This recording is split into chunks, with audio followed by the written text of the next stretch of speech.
Recently, I took some time away from Skyrim and went back to the stunning world of Grand Theft Auto 5. In the time I played GTA 5, I tried as much as I could to take the nostalgia glasses off and look at the game from a purely analytical point of view. And I can surely conclude that this game is still a gem almost 1 decade after its release.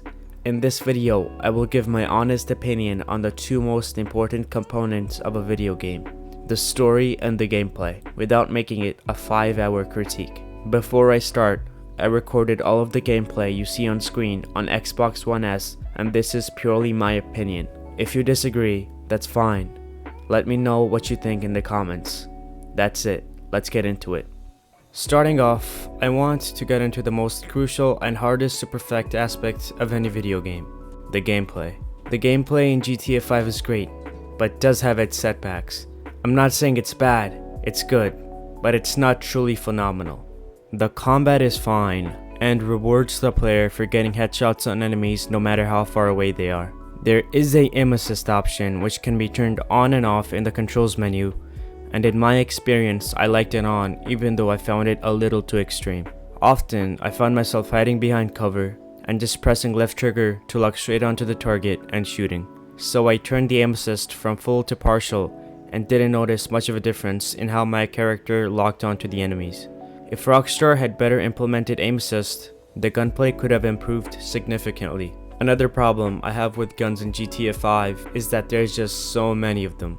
I can't choose. There are a total of 9 handguns that can be purchased by the player in story mode, and most of them play the same way. The only 2 pistols that play differently are the AP pistol, which is basically an SMG disguised as a handgun, and the stun gun, which, well, stuns people. This next clip highlights my point perfectly.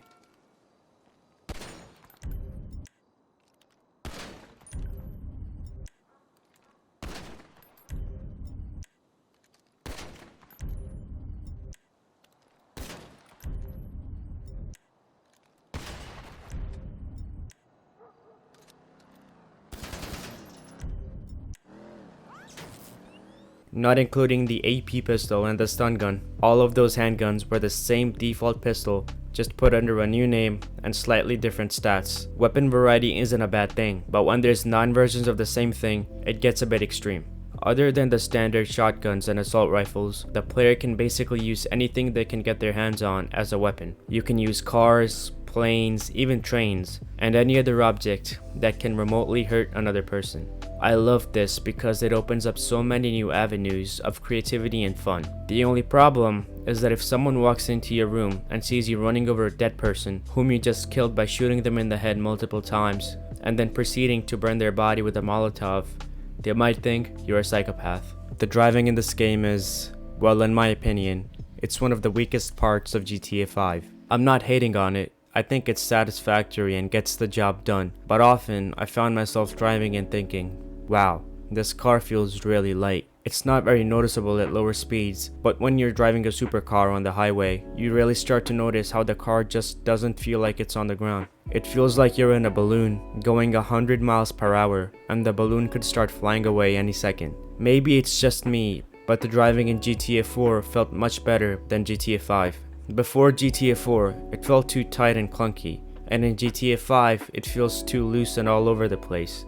I think the golden point of driving in the Grand Theft Auto series is GTA 4. It's loose, but not too loose, and tight, but not too tight. Hopefully GTA 6 learns from the mistakes of its predecessors and brings us a driving experience that can rival games like Forza Horizon or Gran Turismo. The flying, however, is one of my favorite gameplay elements in Grand Theft Auto 5. It feels awesome to steal a jet from Fort Zancudo and shoot rockets at the unsuspecting citizens of Los Santos while flying upside down. But in all seriousness, the flying in this game is amazing. From planes to helicopters, everything feels smooth. Good job, Rockstar. Moving on, the last category of vehicles in GTA 5 that we haven't discussed is boats. I don't have any major issues with the boats themselves in this game. I think they are good and get the job done. But what I do have issues with is the potential these boats had, a potential that was never realized. Think about this. Where can you go while using boats in GTA 5? Well, you can only go around the main map itself. That makes boats extremely boring and useless. An idea to make this class of vehicles more useful would be to place islands around Los Santos, which could be visited by the player with the use of these boats. That would give them an actual purpose, other than just existing to go around the map in circles. Even with its faults, the gameplay in GTA 5 was far ahead of its time back in 2013, and still to this day feels amazing. I know Rockstar isn't the most likable publisher, but when the developers put their heart into a game, it shows. The main story of Grand Theft Auto 5 is a perfectly placed, well-written series of events that is further enhanced by the voice actors that play these roles. From the middle-aged father who did everything he could to give his family a good life, only to realize they hated the man he had become. They hated what he had done in his past, to the young man born in a poor neighborhood, forced to gangbang for survival, but still searching for better days, to lastly the deranged psychopath with anger issues and a horrific and complicated past. GTA 5 is a roller coaster of emotions, and when you're on the ride, it's hard not to want to experience it again and again and again. One criticism I do have with the story is that Michael feels like a much more fleshed out and detailed character compared to Franklin and Trevor. Sometimes it feels like he is the main protagonist, and the other two are just there to fulfill his story arc. Maybe that's just me, but other than that, the story is great. I don't have many problems with it. My favorite part in the entire main campaign is the ending. It's so well written, and it finally feels like every character got some sort of solution to their problems. Michael got his family back, Trevor can now grow his business without any competition, and both still aren't on great terms, but at least now they don't want to kill each other every time they meet.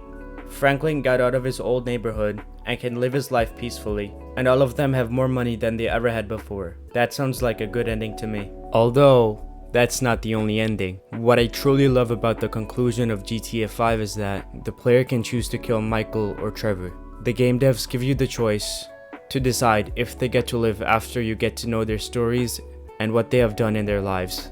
Although most players just end up killing Devin, I find it really interesting that Rockstar gives you the choice to kill them, because at the end of the day, Michael and Trevor are not good people. They are psychopaths who've murdered hundreds of people. But it all comes down to the player, who has to choose one of three evils: kill Michael, kill Trevor, or kill Devin Weston. Grand Theft Auto 5 is a true classic. It will go down in history as a milestone in gaming innovation and a true representation of what a video game looks like when the creators put their heart and soul into it. I hope you guys enjoyed this video, and that's it from me. Bye.